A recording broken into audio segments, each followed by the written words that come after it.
Now, we left off in late 2016 with the Obama team all gathering together, ordering a new intelligence assessment to hype Russian interference after Trump's win.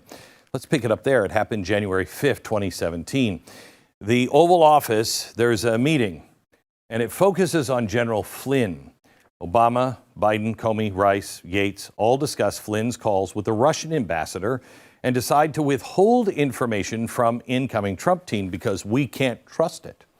The collusion narrative furthers, and it's all connected to all of these people at the very top. That same day, the intelligence community assessment is finally released. This time, it shows high confidence, remember, no evidence, to high confidence that Russia ran a pro-Trump campaign, hacks, leaks, and propaganda. There is no additional new information. It's all coming from the Steele dossier.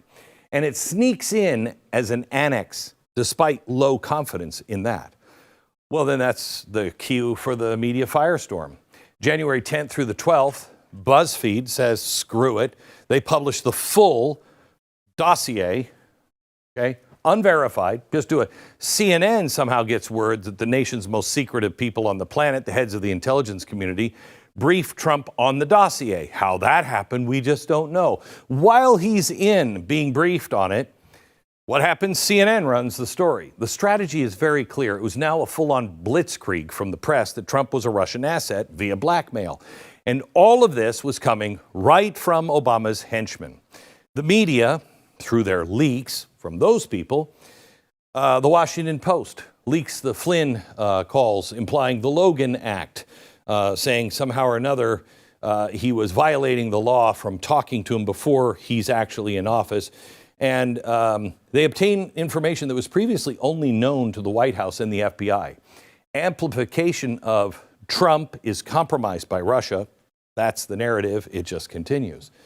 By January 20th, this is the day Susan Rice sent that infamous email to herself on Inauguration Day.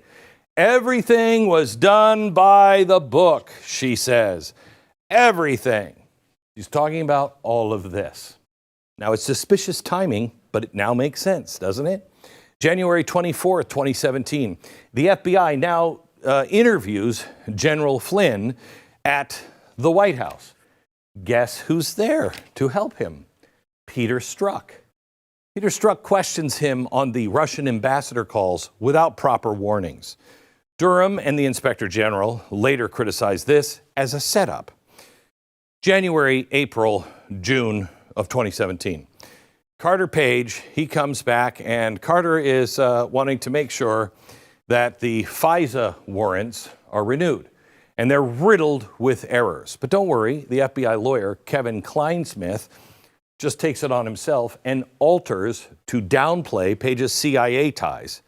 Now, this is a problem because that's illegal to do that.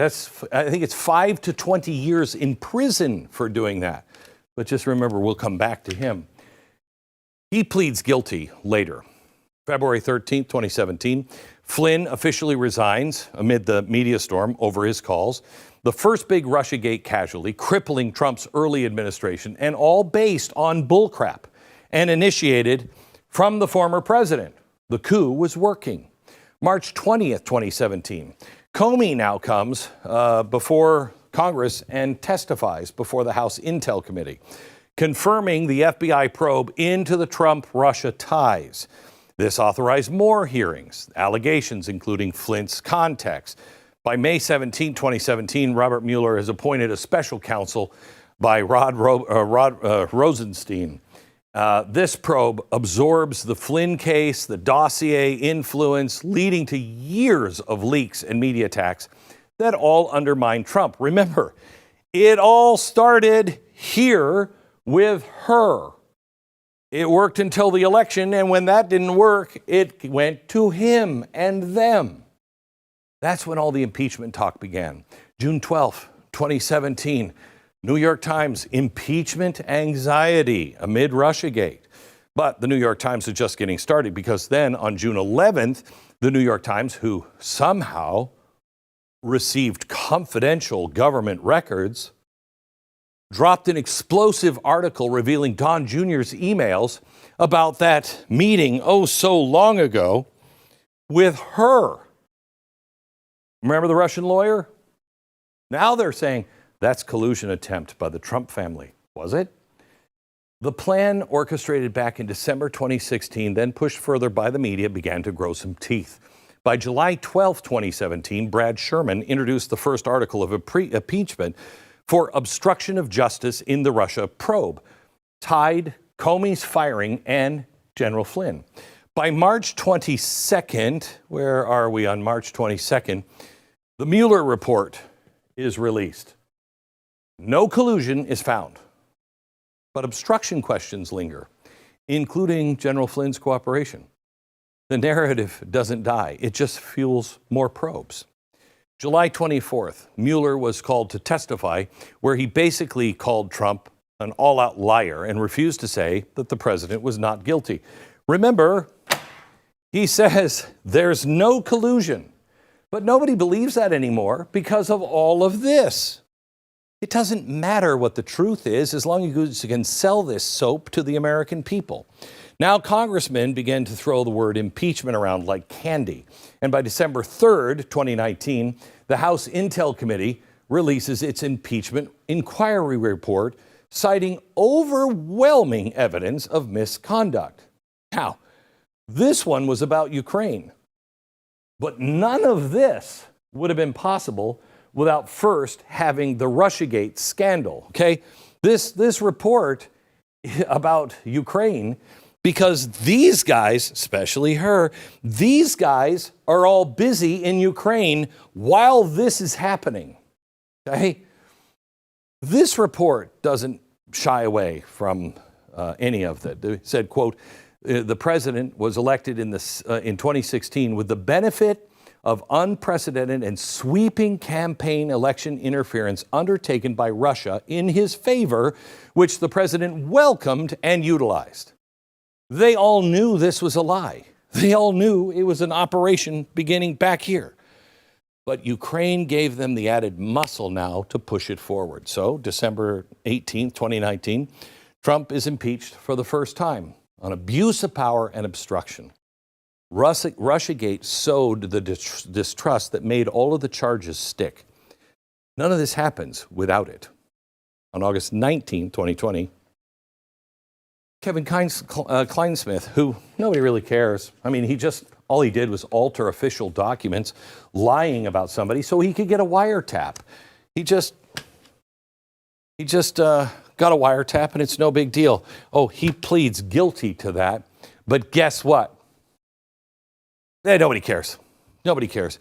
He went to see a judge, and you'll never guess who that judge was. Bozeman, the same guy that now is leading, the obstruction cases against Donald Trump. He gives him a slap on the wrist, 400 hours of community service. That's a 5 to 8 year crime. Okay. Now, a month later, September 18th, 2020, this is the latest release from Tulsi Gabbard, just this morning. It is the oversight on Obama's ICA, and it was completed by the House Intel Committee during Trump's first term, okay? And it was suppressed from the public. Only 5 copies were made and kept in one of the most secure vaults in America. No one was ever supposed to see this. Why didn't the Republicans want this out? It shows John Brennan how he overruled his staff, because they all came to him and they said, where's the new evidence? He said, I have new evidence you haven't seen. But they never showed the new evidence. He was never asked to talk about the new evidence. And his underlings all said, we can't do this. This is a problem. This violates everything we know about data collection and reports. Doesn't matter. It also shows that it was Hillary Clinton that the Russians had compromising information on, like blackmail-like intel. Not on Trump, but, the DNC servers that were hacked, they probably should have had somebody besides, who was it? The Fusion, the CrowdStrike. Probably should have had somebody other than CrowdStrike look at it.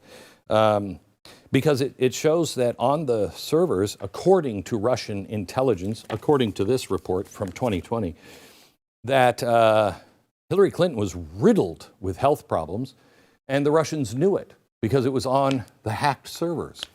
Also, they knew about several scandals, all talked about in this.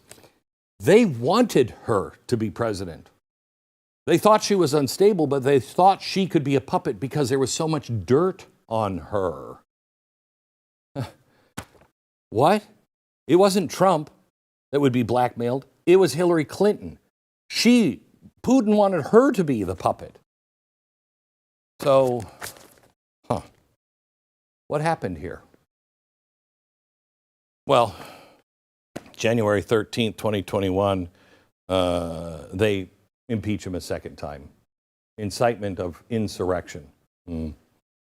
Yeah, that's interesting, because we found out during that there were no FBI or CIA operatives, and then after, we find out that the videotape, which they wouldn't release, doesn't match up with the sworn testimony from the officers.